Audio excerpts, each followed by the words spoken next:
एक समय की बात है। एक राज्य में राजा राज करता था। उसकी केवल एक आंख थी और एक पैर था। इन कमजोरियों के बावजूद वह एक कुशल, दयालु और बुद्धिमान शासक था। उसके शासन में प्रजा बहुत खुशहाल जीवन व्यतीत कर रही थी। एक दिन राजा अपने महल के गलियारे में टहल रहा था। सहसा उसकी दृष्टि गलियारे की दीवार पर लगे चित्रों पर पड़ी। वे चित्र उसके पूर्वजों के थे।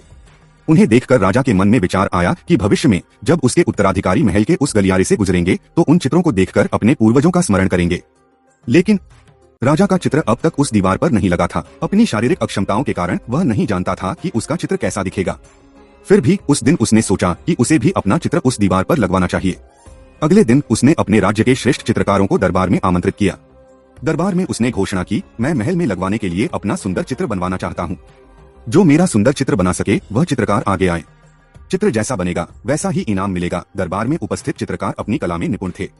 लेकिन राजा की घोषणा सुनकर वे सोचने लगे, राजा तो काना और लंगड़ा है, ऐसे में उसका सुंदर चित्र कैसे बन पाएगा।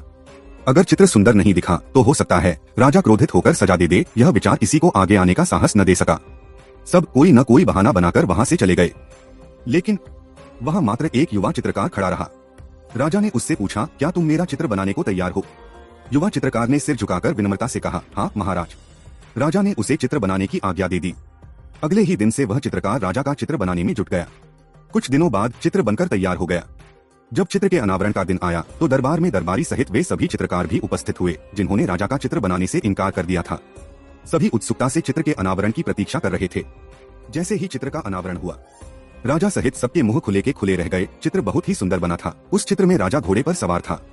घोड़े की एक ओर से चित्र बनाया गया था जिससे राजा का केवल एक पैर दिख रहा था। साथ ही राजा धनुष चढ़ाकर एक आंख बंद कर निशाना साध रहा था जिससे उसकी एक आंख बंद होने की कमी छुप गई थी। यह चित्र देखकर राजा बहुत प्रसन्न हुआ।